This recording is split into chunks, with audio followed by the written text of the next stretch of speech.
All righty, welcome into the Gary H. Show here on the Cave, cavetalkradio.com, and the Cave Talk Radio app. Great to have you aboard, although today only Facebook Live, Cave Talk Radio NY. We are on the road at Larry's Barbershop in downtown Middletown. Come by, say hi. We're here till noon. Gary Aid, Rich Anselmo. It's great to have you aboard. And today's opening rant. You know, I'm not one really too much for posterity. It's not something that really crosses my mind all that often. But in the world of sports, it's really important. In the world of an athlete whose glory years are 10 years, if they're lucky, as a major leaguer, it's really important.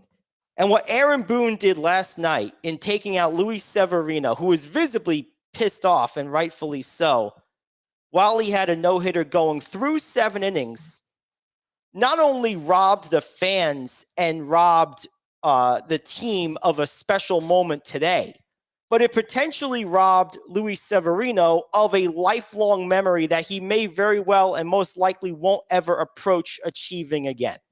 See, these no-hitters, they're a big deal. It's not just, well, you know, we have to worry about the long-term health of the team and all this other nonsense that he's going to say. And I get that he has to say that, but that's corporate speak minutia. The bottom line is sports ultimately are about memories, not just for fans, but for the players too. You don't think that if he tossed a no-hitter last night, he wouldn't be telling that story 50 years from now? Of course he would be. Yeah.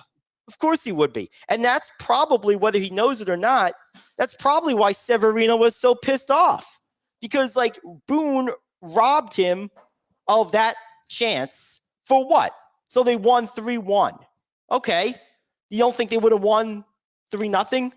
Won if you let him in there? What is he, 24 years old? Was his arm going to fall off? I mean, I'm so sick of this stuff. Like, look, it's one thing if a guy has, you know, a good game going, but he doesn't have a no-hitter. I think there really should be, and there always was, not a written rule, but one of baseball's unwritten rules, where it was like, if you had a no-hitter going or a perfect game going, it was understood that they left you alone. I don't even believe Boone had the gall to go out there and do that. That took real stones. And, you know, he was met with a reaction that he had to be hoping he wasn't going to be met with, but he had to, I would imagine, have expected it. I mean, my God, that's just a jerk thing to do. I mean, that's the type of thing. I said this when Kevin Cash took out Charlie Morton a couple years ago in the World Series when he was dealing. That's the type of thing that leads a player to, in the back of their mind, saying, okay, I'm going to go play somewhere else. And Severino's got, I think, 2 years left on his contract. It was a team-friendly contract. That's the type of thing that's going to stick in his mind. He's not going to forget that in a week. That's not going to be water under the bridge, most likely. That's a big moment. That's a potentially life-altering moment. That's something that when you're 70 years old or 56, 65 years old and you're working the memorabilia circuit, that's something you like capitalize on later in life, is a no-hitter. Like, those are big deals. Those are not normal occurrences. And not every pitcher gets a chance to even have an opportunity at one of them. I really think Boone screwed the pooch here. And it really, really upsets me, Rich. I have to be honest. For Severino, more than us. I mean, I'm mad too, but I'm mad for Severino. I mean, not only are they taking those moments away from us, like you said, but what does it do to him? And what does it do to him for the future? Does he want to stay? Well, that's what I mean. I mean, if I was Severino, I wouldn't want to be anywhere near a team that this guy's gonna manage. I mean, because people say, well, he's a player's manager. Well, is he? I don't know about all that. It doesn't look like it right now. I mean, not at all. I mean, what a terrible thing. And not for nothing, that game was that at Yankee Stadium yesterday? Texas. It was in Texas. Okay, so never mind. What I was going to say is they would be even worse if it was at home, because right now, but it's probably still about the same in Texas. People that bought tickets to that game were there to see Aaron Judge hit 62, obviously, right? Like, I mean, the Texas Rangers are 5 million games under 500. You know, it's the last series of the year. They're there to see some history. If that's not going to happen, at least you give the fans in attendance the consolation prize of, Right. you know, being able to see, well, this isn't quite history, but it's pretty rare and pretty cool.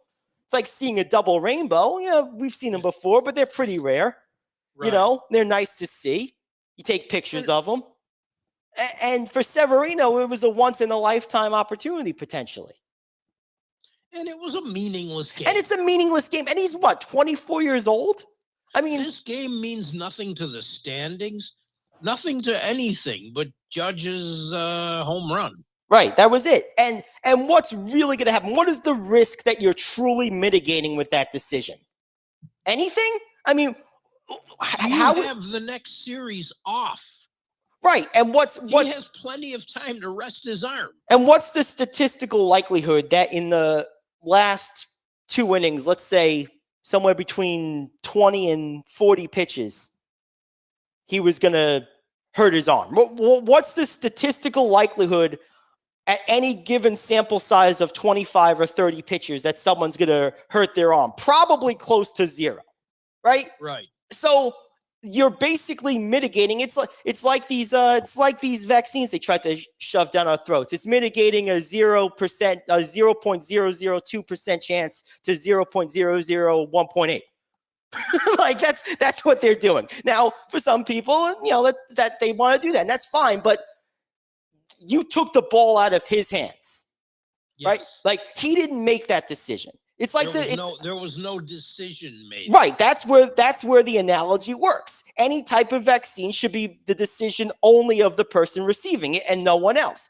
When a guy has history in his hands like this, the pitcher's input should matter. He should be the one making this call, not Aaron Boone. Oh, I'd be livid if I was Severino. I really would be, and he was. Oh, yes, he was. And good for him. I'm glad he showed it. I'm glad he didn't try to play the bigger person, take the high road. I'm glad he didn't try that nonsense. Yeah. I really am. Well, and that made me appreciate more the way the Phillies did it last night. Right. Nova had a perfect game going for 6. It goes to 6 2/3. He gives up 2 hits. They came out and took him out. Okay. You were in the lead. There was nothing else to pitch for. Right. You're going to need him to start a wild card series. I get that. The Yankees' decision had none of those similarities. That's right. None. You don't need Severino to start in 4 days. You don't. No, it's true. It was a very short-sighted decision. Oh, well, that's just it. It was so short-sighted, and there was no measurable immediate benefit to it. That's the other thing. It's like, you know, typically short-sighted decisions are, well, you know, if I eat this cookie, I'm probably going to gain a couple of pounds, but damn, the cookie's good. You know, there's usually an obvious reason why you're making this short-term decision. There wasn't here. It was like you sacrificed for the long term, supposedly, but there's no long-term gain here, and there's no short-term benefit. It's just all it does is create bad press for Boone and the Yankees. And that's why, when in doubt, eat the cookie. That's right, especially if it's a peanut butter cookie. I don't care if absolutely 20% of the world has peanut butter allergies. Well, damn it, I don't, and they're the best damn cookies on the planet. You deal with what happens on it later. Right. If exactly. You eat the cookie, it doesn't mean you eat 10 more. That's right. Yeah. It could, but it doesn't. Yeah. Yeah. You don't go and say, I'll take the dozen. Oh, who you go? Oh, no, that's just for me. No. One is okay. Let's not get crazy. But no, it really is sad. All right. Well, coming up, we're going to get Larry's take on this. Larry's going to be joining us. Larry Rivera, proprietor of Larry's Barbershop here. We'll be back after the break, and we'll hit this question a little bit more and then hit the radio question of the day. Plus, we got to react to Monday Night Football. My Niners, baby. They did it. They looked like a football team again. It was amazing. That's on tap and a whole lot more. It's amazing how that happened. Isn't it crazy? It's absolutely awesome. All right, well, we'll be back after this. It's the Gary H. Show live from Larry's Barbershop here on The Cave.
All right, we're back.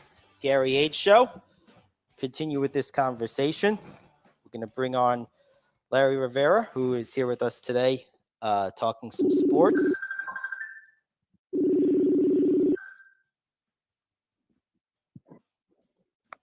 Hello. And there we go. What's up, Larry? We're doing all right. So basically, what I wanted to ask you is, I mean, you've been a sports fan a long time. How angry, if you were throwing a no-hitter, would you be if you had your managers come and say, yeah, yank, doesn't matter, history, your memories, who cares? Wouldn't that upset you? I think it would upset anybody. Of course, it would upset anybody. You have to be serious, you know? But me looking at from a fan's perspective and understanding the amount of money these guys get paid, thinking maybe a different perspective, it might be more of a business. Yeah. I mean, I understand if he that. hits a home run, if he hits over no hitter, and now he's more marketable, and now they have to deal with him as far as management. That's the only thing I can think of.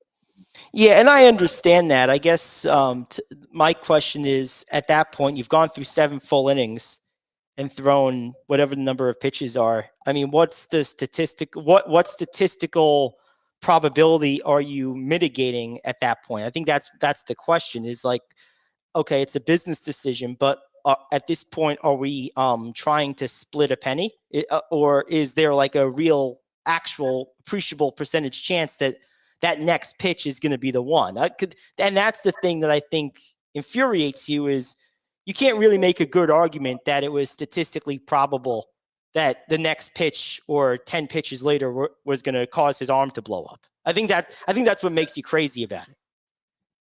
Yeah, I don't think maybe the injury aspect of it was as important as was guarding that pocket.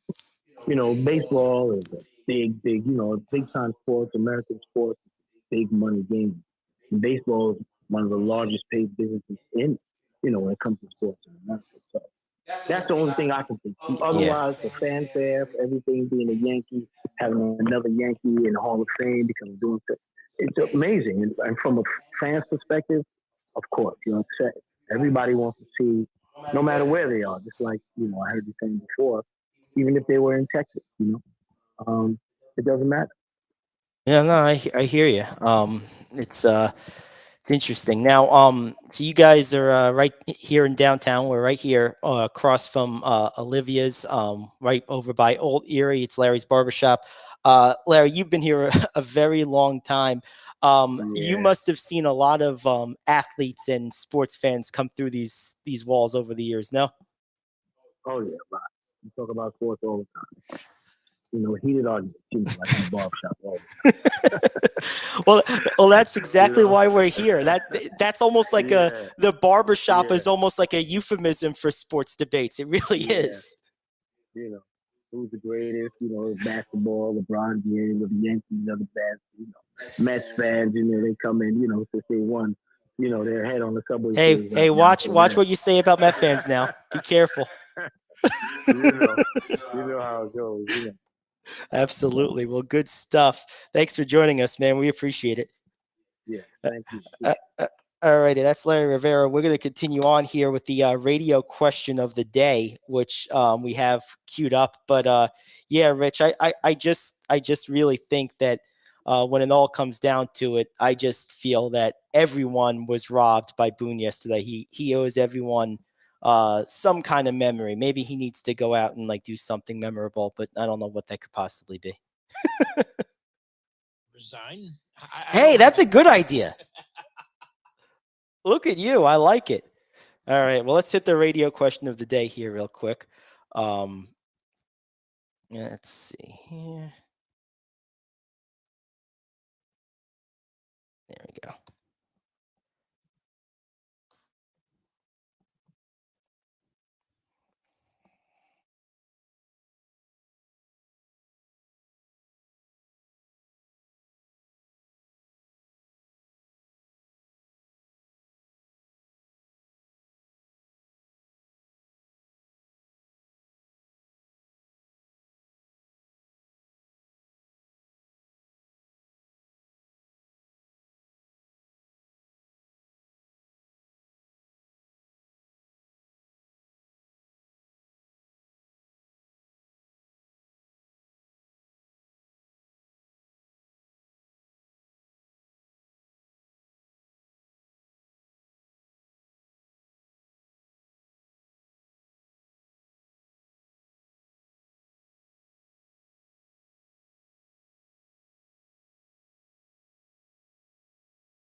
Um, well, let's see. So I first of all, I have to say I think it's ironic that this is the question we have today because Larry here is a big nutrition buff. He doesn't eat meat. He's very keen on what he puts into his body, and well, you and I aren't. So it's kind of funny that we're getting this question. But on a serious note, with the question, of course, being what's the difference between our high school diet and our kids' high school diet, and relative to them in Owasso adding a nutritionist to staff here. It wasn't clear to me from the question if that's for all students or specifically for student athletes, but It sounded like it was the athletes. that's what it sounded like too. But in either case, I mean, I guess it's not a bad thing. I don't have a problem with it per se. It's just that you very infrequently have to worry about nutrition at 16 years old. Like, it's just not on your mind. Maybe you should, and maybe that's the point of this, but it's certainly the furthest thing from your mind. First of all, you're hopped up on natural hormones at the highest level of your life, and you're trying to figure out, well, what the heck am I? Who the heck am I? Like, whether I eat quinoa or cheesecake, if I'm 16, that's not what I'm thinking about. You think about that 20 years down the line, 10 years, 15 years down the line. And maybe it's good that the nutritionist is going to do that for them. But at the same time, like it does beg the question of, you can lead a horse to water, but you can't make it drink. A 16-year-old is not going to be thinking in those terms normally. Obviously, there's exceptions to everything. Everyone's an individual. But at the end of the day, your average 16, 17, 18-year-old, your average high schooler isn't thinking in those terms. And ultimately, anything that you put into high school is paid for by public dollars, of course. So at some point, you have to have an actuarial conversation about this. Is the juice worth the squeeze? Are we trying to put something in place that we as adults know is good, but them as adolescents, it's just not going to, they're just not going to follow through with it. Like, so at what point is it just not worth the expense to the taxpayer for something? That's my bigger question with this. I don't have a problem with it in concept, but I just, knowing teenagers, I just don't see this being a a well adopted program. But you don't know yet. It just happened. Well, it's way too early to say did it work, did it not work. I'm not as concerned about it being for athletes as I would be for the general population in high school, where obesity is a problem. Yeah, well, it's a problem across the population, of course, but yes, but athletes normally take care of themselves. Maybe not as much. Once athletes turn professional, I mean, they do take their diet more seriously after a couple of years, for the most part. For the most part, there's melterpins out there everywhere. That's it. Robert Trailers. Yes. Oliver Miller. This is my Oliver Miller. What a beast he was. And then there's Eric Snow, who retired, and he's like, not only am I retiring from basketball, I'm retiring from working out. I'm retiring from everything healthy. I'm going to go ahead and eat myself. And he looks it. Oh, he does. He really does. But, it's not bad. But kids at that age, they're going to grab fast food after school. They're going to, and it doesn't have an effect on them it would have on someone older. Well, that's just it. Right. Because you do burn through something. Yeah, right. Lot if you do any activity at all. Like I said, there's an obesity issue. I see kids walking around now after school with 250, 300 pounds on them, and it's not healthy. Right. I don't worry as much about the athletes, because if they're not eating great at this point in their life, and what teenager does? Well, that's my bigger point, is that, teenagers are notoriously not good eaters. So on one hand, that makes a move like this very sensible. On the other hand, is it it's like a bit of a chicken or egg scenario, right? Because is it teenagers don't eat healthy because they don't know how? Or is it teenagers don't eat healthy because it's just not on their mind? Because, that's a very turbulent time in everyone's life. I mean, your hormones are going crazy.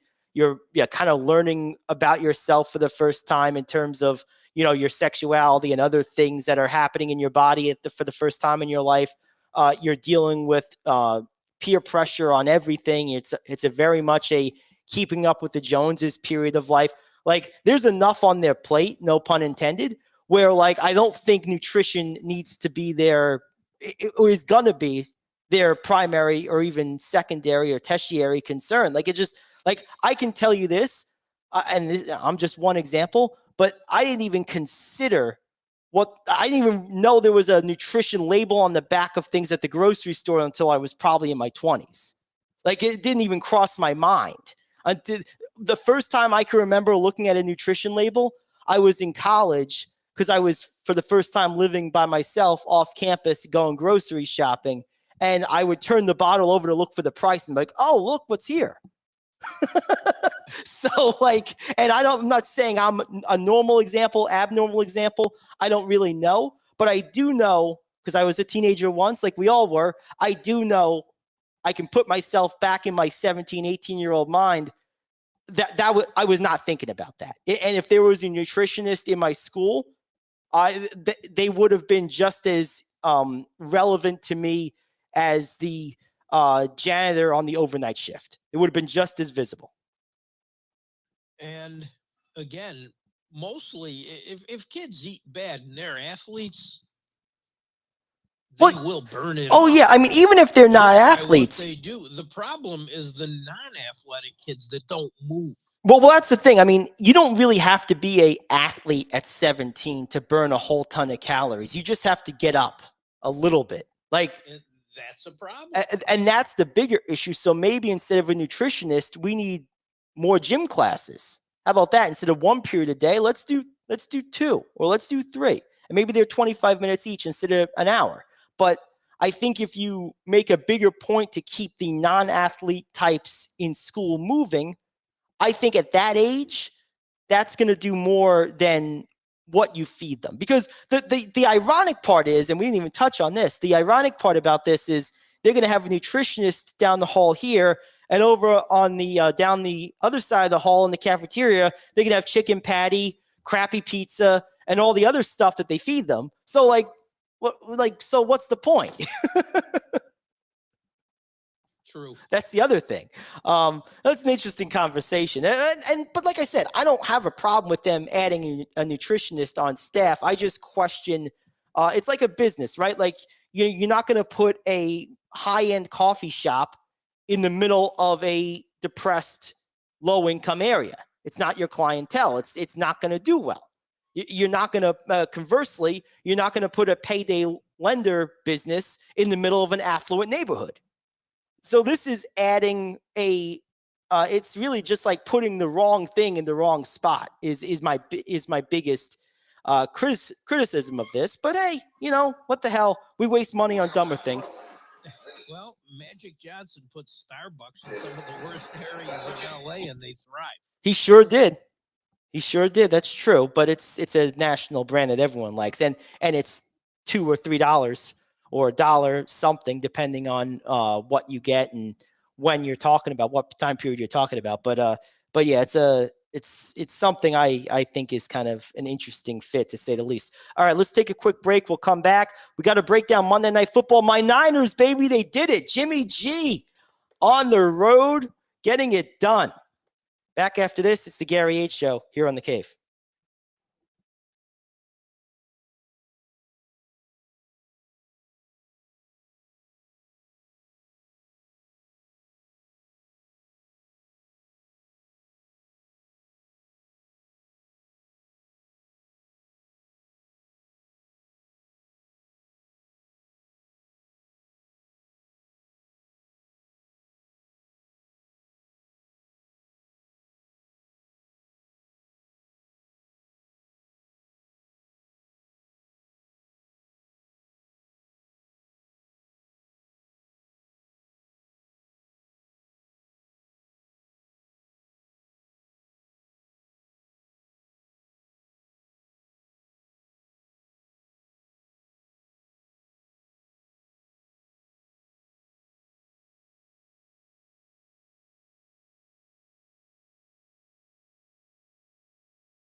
All righty, we're back, and it's football time, baby.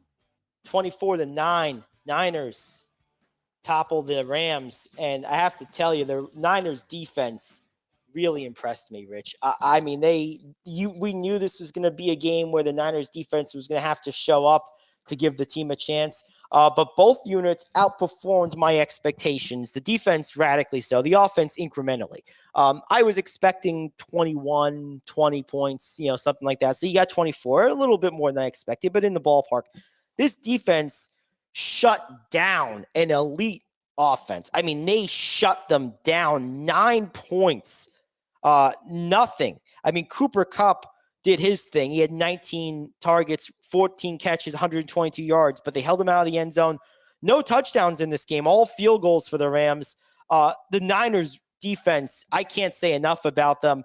This is why I've been saying all offseason, this isn't the time to use a rookie quarterback, an experimental quarterback. You got saved from yourself with that. We don't need to beat a dead horse here, but the bottom line is this is the reason that drives you crazy if you're a fan of this team or an observer of this team, because when you watch a unit like you saw last night with that defense do what they did to that team, this is why you don't want to be screwing around with a rookie quarterback right now. A game manager, if you want to call Garoppolo that, is fine when you have an elite defense and a game-breaking playmaker like Samuel.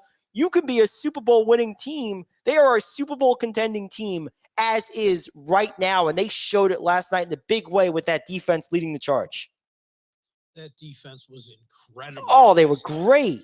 I don't consider the Rams offense elite right now. I consider their passing offense really, really good. They can't run the football. Yeah, Akers stinks. Henderson's no better. You're right. They're averaging a little over 3 yards a carry for the season. Yeah, it's not good. We talked yesterday about teams having trouble getting the running game going. The Rams are one we didn't mention, but they brought it out last night and showed us why. 49ers had 17 pressures and 7 sacks. So for the fact that everyone's saying, well, the Rams moved the ball. Yeah, they did, but they didn't get in the end zone. That's it. And that defense wouldn't let them finish any sustained drives. If you hold the Rams out, if you hold the team out of the end zone for the entire game in the modern NFL, that is an elite defensive performance. I don't care who the team is. And it's even much more impressive when it's a team like the Rams who do have that explosive passing game you mentioned, and it's a division rivalry game that, by the way, is probably going to carry significant implications later on in the season. This game made them both 2-2, and now the Niners potentially may have a tie. They have the inside track, so to speak, to the tiebreaker if it matters later in the year. So there's other implications here as well. To your point, the Rams actually outgained the 49ers in this game. No, I'm sorry. They outgained first downs. That's interesting. The Niners had 80 more yards, 70 more total yards, but the Rams actually had 8 more first downs. But to your point, couldn't run the ball. This is a pretty clean game. Only 2 penalties total for, in the game. So the Rams committing both of them. This game was won and lost by the Niners defense, which killed it. I mean, there's just no other way to put it. They killed it. And did you hear Garoppolo's post game on the field yesterday? Oh, no, but I couldn't have been. It must have been great. Oh, it was great. He goes, yeah, he said the play calling was great tonight. Tonight. He just gave that little dig after the clip of him saying all your play calls suck went viral last week. That was awesome, by the way. Good for him for sticking to his guns with that. And he was efficient. He was. Yeah, Garoppolo. Was efficient. 16 to 27, 239, a touchdown. But even the detractors come out, well, he just dumped the ball off to Deebo Samuel. Well, why not? That's what you need him to do. I mean, that's what you want that quarterback to do. Right. Get the ball into the hands of a playmaker and let him make Let plays. him have it. He did. Yeah, you'd like to see Kittle targeted a few more times. His yards after catch was amazing last night. Oh, yeah. I mean, he only had 6 catches, but he had 115 yards. So, I mean, what is that? About like 35 yards a catch or 28 yards a catch, something like that. So that's almost 20. Yeah. So there you go. But you'd like to see George Kittle targeted a few more times. 4 targets, only 2 catches. You like to see them look to get him the ball a little bit. But other than that, I'm nitpicking here a little bit. Other than that, I thought this game was well executed. Interesting that they're basically done using Samuel as anything but a wide receiver. That was at his demand almost. But I just think that this was just a great performance. I mean, Grenlaw had 12 tackles in this game. You got a couple of sacks here. Bosa had 2. Ekubam had 2. Ekubam with 2. You got 2 others from Omiyu and also Lenore combined. So, I mean, you really killed it. I mean, that's the bottom line, man. That the defense was killer. It just was. And the difference, the Rams' defensive line, Aaron Donald in that bunch. Nothing. That's absolutely 4 pressures. That's right, man. Garoppolo gets rid of the ball quick, which is a key. But 4 pressures and no sacks. That means the Niners' offensive line had a dominating performance. That's it. No, they really did. Every team in that division's 2-2. That's right. All right, let's get a couple of things in here real quick. We might have a bit of a shortened show today, so let's get ourselves in with the with some preview, some NBA preview, and I also want to hit the news you can use real quick. Let's talk about we did the Warriors yesterday. Let's do the Suns today, Rich. I want to do the Suns today. I was taking them in order. Okay. Well, then what do you want? So we didn't lose our place. Okay. The Clippers are the next team. All right, so you're going to do the Clippers. All right, we'll do the Clippers. I got a chance to see them last night.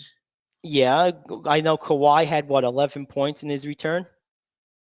He looked good coming back. He looked good. John Wall wasn't really out there.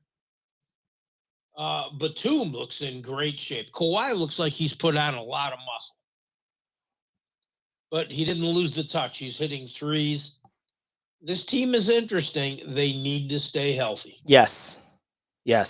That's the key with them. I mean, you might not have a more athletic team in the NBA right now on the wing than the Clippers. I mean, if you throw out there John Wall, Paul George, and Kawhi Leonard, I know none of them are like spring chickens anymore, but all 3 of them remain elite athletes, especially defensively. I mean, you're talking about a trio that can, I mean, Wall is big enough, strong enough, and athletic enough. He can guard 1 through 3, and maybe even you can get away with putting him on a small ball 4 too. Like if you put Wall on someone like, let's say Lauri Markkanen, on a switch, you're not going to make that a primary matchup, but on a switch with his length and upper body strength, he can hold that down on a switch. So, absolutely, it gives you a real advantage defensively. Having those 3 guys out there. And then Zubats is an excellent big for what he's asked to do on that roster. He's an absolute gem. The problem with the Clippers, and you've said this before, Rich, they don't have any front court depth to speak of whatsoever. Technically they do. Okay. They have depth in general. Norman Powell is an excellent basketball player. Yeah, he is. He's more backcourt depth. Terrence Mann can play a couple different positions, a 2 and a 3. Who's backing up Zubats? Who is? I'm hoping Moses Brown makes the roster. He's been in the league a few years. He hasn't had a lot of opportunity to play, but I've seen him in 2 preseason games now. He's 7'2", about 250. I remember him at UCLA. If he can give them 12 minutes a night, I think it'll help. Don't forget, if they go small, they can move Morris into that spot too. You got Robert Covington coming off the bench. Yeah, it's true. We haven't even mentioned Reggie Jackson. This team is loaded. No, they got a lot of depth. My question is their front court depth, specifically. Batum at 240. Yeah, he's gonna played some backup center last year. Yeah, he's their backup center basically, and Covington's kind of like a 3-4 type of tweener. Right. At this stage in his career. Kennard can just shoot. Yes. I mean, he hit 50% of threes last year. I watched them the other night, and I watched the first half, and he went 5 for 7 from 3. so he hasn't lost his touch. Like I said, you got Morris out there who can draw people away from the basket. I would like to see one more big. But if they stay healthy, Terrence Mann's another really good defender off the bench. Yeah, he's an interesting player. If there's one guy on their roster this year that there's two guys on this team that I'm really curious to watch. They're an interesting team this year. A lot of storylines, but Terrence Mann is a guy. He reminds me of what Maxey was for Philadelphia a couple of years ago. I feel like he just kind of opened the lid a little bit and give us a little peek last year in terms of what he might be capable of down the road. So I'm curious to see how he's utilized going forward by Ty Lue and what they do in terms of how much they feature him in an offense that's likely to be crowded and top heavy with those high paid veterans of Wall and of course George and Kawhi. So I'm curious because I think he's sitting to me right now on a powder keg. I feel like that kid has the ability to explode, but I don't know that he's in this situation with where this team is that's going to allow for that. So it's going to be interesting to see how that's managed. And if he plays on the second unit, him, Kennard, and Covington can do some damage. Yep. They really can. I mean, you would put the ball in Mann's hands, let him sort of be the instigator of that second unit. And Covington and Kennard are your spacers. Right. And Mann was facilitating too. Oh, when he was on the floor with Kennard, he was moving the ball. You give him another target like Covington, and I think you've got something interesting there. No, I agree. I think this team is one of those teams, and we mentioned it yesterday when we were talking about the Warriors. There's a handful of these teams in the West that you can see everywhere from like playoff afterthoughts to championship contenders, depending how things break.